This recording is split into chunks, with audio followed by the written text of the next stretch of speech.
Bonjour à chacune et chacun d'entre vous.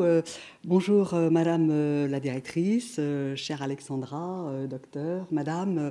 Très heureuse d'être parmi vous ce matin. Ce ne sont pas juste des mots convenus, c'est à chaque fois avec vraiment beaucoup de plaisir et sans l'ombre d'une hésitation que j'accepte l'invitation à participer à cette rencontre très importante organisée par la clinique Hartmann dans le cadre du mois Octobre Rose dans notre ville, Neuilly, qui s'enorgueillit d'ailleurs, je le dis d'une manière très simple, n'est-ce pas Alexandra, également conseillère municipale comme moi, d'avoir sur son territoire des cliniques d'excellence et notamment la clinique Hartmann. C'est une fierté.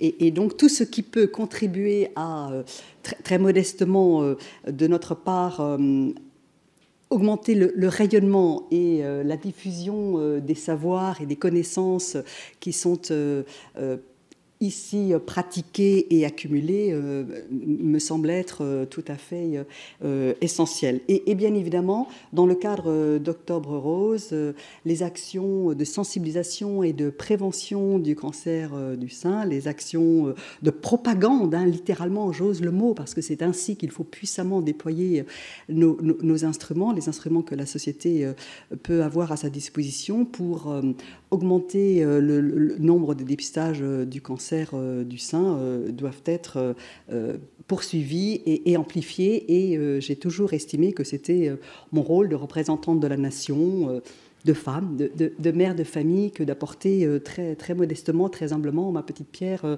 à cet édifice. C'est une cause de santé absolument majeure que d'augmenter la sensibilisation et partout, à tout moment, lors du mois d'Octobre Rose, tout particulièrement bien sûr, mais au-delà également, militer pour augmenter le dépistage du cancer du sein. Vous l'avez dit, Madame la directrice, 10 000 femmes qui meurent chaque année de ce cancer, une femme sur 8, je pense que c'est cela le chiffre, en tout cas c'est ce que j'ai trouvé, qui va être touchée par ce cancer au cours de sa vie, alors que nous savons, et les médecins nous le diront encore plus savamment que moi, bien évidemment, détecter de manière précoce, détecter au début, eh bien, le cancer du sein se guérit, le cancer du sein se traite. Et donc, il y a là quand même un impératif de santé publique, de santé absolument majeur.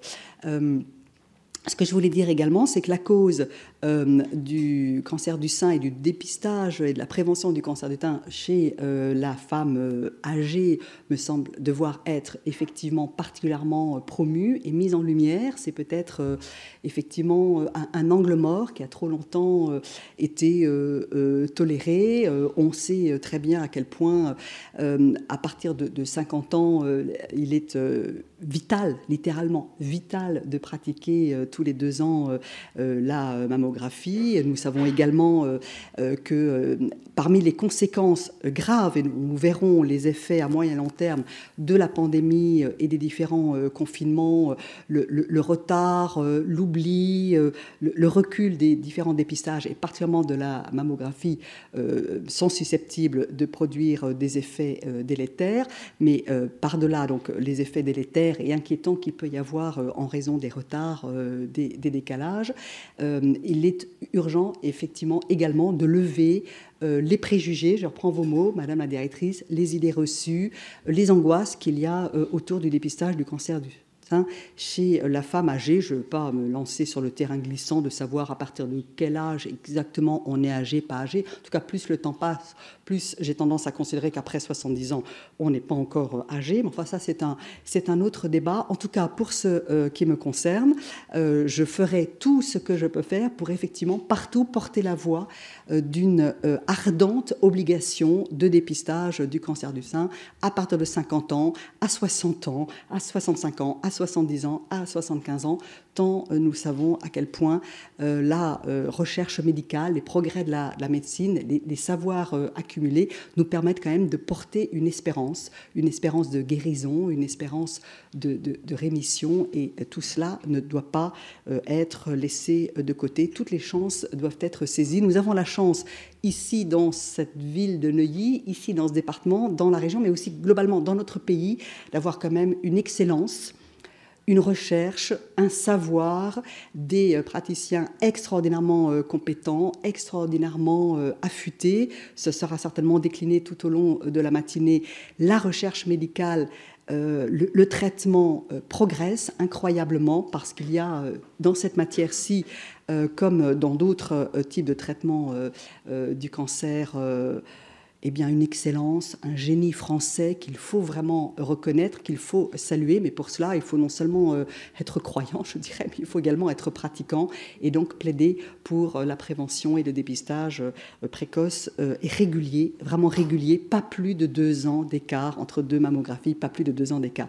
Et puis, j'ai bien entendu le message sur effectivement la possibilité de mettre à l'étude le remboursement par l'assurance maladie du dépistage, donc de la mammographie passée 74 ans. On va regarder cela. Je suis tout à fait prête à porter cela également. En tout cas, merci Madame la Présidente de la clinique Ambroise Paré. Merci au groupe de clinique Hartmann Poincaré d'organiser régulièrement cette manifestation. Merci à vous de votre présence, quelle que soit votre situation. Vous avez à connaître de ce sujet et vous souhaitez porter des messages de prévention, de sensibilisation, d'espoir également, d'espoir. Ensemble, on est plus fort. Ensemble, on est plus fort, mais pour être plus fort, il faut être informé, il faut avoir à temps les bonnes informations, la bonne connaissance. Et c'est donc de tout cela, pour toucher le plus largement possible le grand public, les hommes et les femmes, parce que ce sont des décisions également pour lever les préjugés, les peurs, l'angoisse, beaucoup d'appréhension. On voit ça partout dans nos entourages sur un examen, la mammographie, qui peut être perçue par certaines comme peut-être un peu inquiétant, un peu douloureux, etc., etc. Ce sont souvent à l'intérieur des familles qu'il faut lever les angoisses. Donc les hommes sont tout autant que nous, les femmes, amenées à participer à cette mobilisation pour faire reculer le cancer du sein, quelles que soient les générations. Encore une fois, merci. Bravo pour cette journée, d'avoir réussi, malgré effectivement les confinements et la pandémie l'année dernière également, de la maintenir, mais sous une autre forme. En tout cas, ça fait du bien de vous retrouver, ça fait du bien de se retrouver, de pouvoir échanger et être ensemble. J'en termine en vous présentant mes excuses pour ne pas rester tout au long de la matinée. J'aurais bien voulu pouvoir entendre les différentes présentations scientifiques qui vont être faites, mais une autre réunion m'appellera un peu plus tard en tout cas. Bonne journée, bonne matinée d'échange et de réflexion et bravo pour la mobilisation de tous, les scientifiques, les cliniques, les associations qui ont un énorme travail à faire. Merci à toutes celles et tous ceux qui bénévolement dans les associations ne ménagent ni leur temps ni leur effort. Je vous remercie.